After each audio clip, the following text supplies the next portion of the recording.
సందీప్ గారు, మీ 15 ఏళ్ల కెరీర్‌లో 30వ సినిమా. ట్రైలర్ చాలా ఇంట్రెస్టింగ్‌గా, ఎంటర్‌టైనింగ్‌గా ఉంది. Thank you.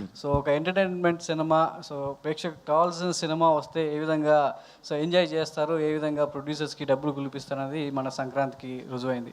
అలాంటి ఫ్లేవర్ కనబడుతుంది. చక్కగా థియేటర్‌లోకి ఆడియన్స్ అంతా వచ్చి ఎంజాయ్ చేసేలా ఒక ఫన్ రైడ్‌గా వెళ్ళిపోతుంది. అయితే దీనికి సంబంధించి ఆడియన్స్‌ని అయితే ఎంత ఎంటర్‌టైన్ చేసినప్పటికీ వాళ్ళతో మజాకులాడితే వాళ్ళు ఊరుకునేది లేదు, థియేటర్‌కి వచ్చే పరిస్థితే లేదు. మీరు అదే టైటిల్ చాలా మజాకా అని పెట్టేసి సినిమా ఆడియన్స్ ముందు రాబోతున్నారు. వాళ్ళు ఎక్స్పెక్ట్ చేసినంత ఎంటర్టైన్మెంట్ మీలో నుంచి ఎంతవరకు డైరెక్టర్ తీసుకున్నారు? మీరు ఈ కథకి ఎంతవరకు యాప్ట్ అయ్యారు? ఈ సినిమాలో పనిచేసిన టీం మెంబర్స్ అందరూ కానీ, యాక్టర్స్ అందరూ కూడా చేసే పని చాలా సీరియస్గా తీసుకుని చేసేవాళ్ళండి. ఎవరు ఆషామాషిగా వాళ్ళు చేసిన పనిలో చేసే సినిమానే తీసుకునే బ్యాచ్ కాదు. ఐ థింక్ ఈ సినిమా కుదిరిన అతిపెద్ద అదృష్టం కూడా అదే. మీకు మజాకా అనే cinema out of 2.5 hours run time ఉంది. 2 గంటల సేపు చాలా లౌడ్ లాఫ్టర్ ఉంటుంది థియేటర్లో. మేము చాలా స్ట్రాంగ్గా నమ్ముతున్నాం. ఏమైతే ఆ ప్రామిస్ ఇస్తున్నామో that promise will be satisfied. చాలా లౌడ్ లాఫ్టర్ చాలాసార్లు మీకు థియేటర్లో అనిపిస్తుంది. సందీప్ గారు అంటే వెంకటాద్రి ఎక్స్ప్రెస్ బీరువా తర్వాత ఫుల్ లెంత్ ఎంటర్టైనర్తో వస్తున్నారండి. ఈ మధ్య కొంచెం సీరియస్ మోడ్లోకి వెళ్ళిపోయారు. కానీ ఈ సినిమా చూస్తుంటే 100% మీకెంత స్క్రీన్ ఉంటుందో రావు రమేష్ గారికి కూడా ఉంటుంది. జనరల్గా ఇలాంటి కాంబినేషన్స్కి కొంచెం ఒప్పుకునేటప్పుడు హీరోస్ కొంచెం ఆలోచిస్తారు, కొంచెం పొసెసివ్గా ఉంటారు. What is your take to accepting this? మీరు చెప్పింది నిజమే అండి. ఆల్మోస్ట్ నాకు రావు రమేష్ గారికి ఈక్వల్ స్క్రీన్ టైం ఉంటుంది. బహుశా నాకు 2 పాటలు ఎక్స్ట్రా ఉంటాయేమో అంతే. 10 minutes 2 పాటలు తప్ప almost very much same. Fight కూడా ఫైట్ అది హీరో కాబట్టి, యంగ్ హీరో కాబట్టి పెట్టారు తప్ప, లేదంటే pretty much equal screen time. And నేను ఆయన కూడా సీన్ని క్యారీ ఉండడమే కాదండి, సీన్ని క్యారీ చేసే పాత్ర చాలా అద్భుతంగా చేశారు. నాకు ఎప్పుడు అలాంటి ఫీలింగ్స్ ఉండేవే లేవండి. I think from the beginning of my career till now ఆ ఫీలింగ్ ఎప్పుడు ఉండిందే లేదు. కథ చాలా బాగుంది. ఈ కథలో నేను చేసే విషయం ఆడియన్స్కి బాగా నచ్చుతుంది.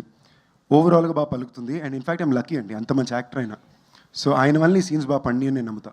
అంటే ఒక సక్సెస్ తర్వాత ఒక డైరెక్టర్ మీతో చేయడం చాలా అంటే చూడలేదు ఈ మధ్యకాలంలో. మీరంతా ఫ్రెష్ అటెంప్ట్లో అలాగే చేస్తున్నారు. నక్కిన్ త్రినాథరావు గారి ఒక బిగ్గెస్ట్ సక్సెస్ తర్వాత మీకు చేయడం ఎందుకని? ముందు రీసెంట్ ఫిల్మ్ కూడా బిగ్గెస్ట్ బ్లాక్ బస్టర్ కదా. ఎలా ఎందుకని కాంబినేషన్స్ వైపు పెద్దగా ఆలోచించలేదు? ఇప్పుడు ఈ కాంబినేషన్ ఎలా సెట్? నాకు యాక్చువల్గా ఎప్పుడు అది పెద్ద ఇంపార్టెంట్ అనిపించలా, లేదా ఎందుకో దాని వైపు నా దృష్టి వెళ్ళలేదు. బట్ ఇంతకుముందు 2 సార్లు మేము పనిచేయాలని ప్రయత్నించాం. ఆల్మోస్ట్ ఎడ్జ్ వరకు మిస్ అయింది. అప్పుడు కూడా కాంబినేషన్ అని వెళ్ళా. వాళ్ళు తీసే ఫిల్మ్ లాంగ్వేజ్, వాళ్ళ టైప్ ఆఫ్ సినిమా నాకు ఇష్టం. అలాంటి సినిమా నేను ఒకటి చెయ్యాలి అనే ఉద్దేశం మీదే. అది నాకు ఇవ్వాలి కుదరదు. I'm very happy. 1 minute. నార్మల్గా నీ కెరీర్ స్పాన్ కనుక చూస్తే you have done best of the characters and best of the performances you have really gifted the audience with.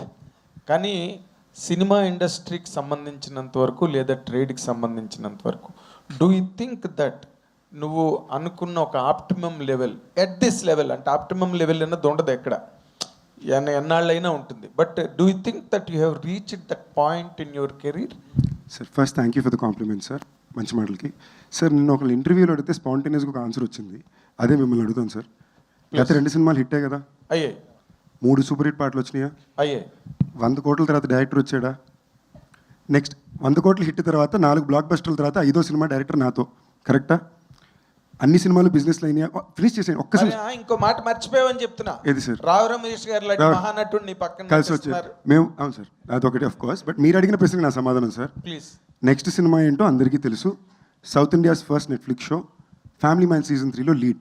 నాకు తెలిసి నా ఏజ్ గ్రూప్లో this is the best kind of lineup and actor can have. Variety ఉంది, జాన్రాలు ఉన్నాయి, బడ్జెట్లు ఉన్నాయి. ఇప్పుడు మీరు అడిగే విషయం మేబీ థియేట్రికల్ నెంబర్ పరంగా ఉండొచ్చు. అది ఈ సినిమాతో కొడతానని నమ్ముతున్నా. నెక్స్ట్ సినిమాతో కూడా కొడతానని నమ్ముతున్నా. ఎందుకంటే దాని మీద ఇప్పుడు ప్రయత్నం పెట్టా. ఒక నటుడుగా నేను ఏమైతే ఇవాళ సాధించాలనుకున్నానో ఐ థింక్ 15 ఏళ్ళకి జనాల్లో ఉండే మంచి పేరు కానీ, లేదా నాతో పనిచేసే ఫిల్మ్ మేకర్స్గా నేను చేసే సినిమాలు కానీ ఒక ఐడెంటిటీ అయితే తప్పకుండా ఫామ్ అయింది సార్. బట్ మీరు చెప్పిన విషయంలో నాకు అర్థమైంది, మా కళ కావాల్సిన వాళ్ళు ఇంకోళ్ళ కూడా నాకు చెప్పింది, ఆ నెంబర్ చాలా ముఖ్యం అని ఒకటి అన్నారు కదా, అది ఒక్కటి ల్యాబ్స్ ఉంది. దానికోసం తప్పకుండా ఈ ఫిల్మ్కి నెక్స్ట్ ఫిల్మ్కి వచ్చేసి ప్రొవైడ్ చేస్తుంది. తప్పకుండా వస్తుంది సార్. నా కెరియర్స్ హైయెస్ట్ నెంబర్ సోఫార్ ఈ సినిమా ఇస్తుంది సార్. అది ఎంత నాకు తెలియదు, బట్ నా కెరియర్ హైయెస్ట్ నెంబర్ అయితే ఈ సినిమా ఇస్తుంది సార్. నా ఎస్టిమేషన్ కరెక్ట్ అయితే భైరవ్ కోన మొత్తం కలెక్షన్లు ఎంత చేస్తుందో వీకెండ్ కల్లా ఈ సినిమా కంప్లీట్ చేసేస్తుంది సార్. ఓకే, మీరు ఇది కాస్త నోట్ చేసుకోండి, సండే రోజు చెప్తాం. But thank you for the very kind words sir, sweet of you.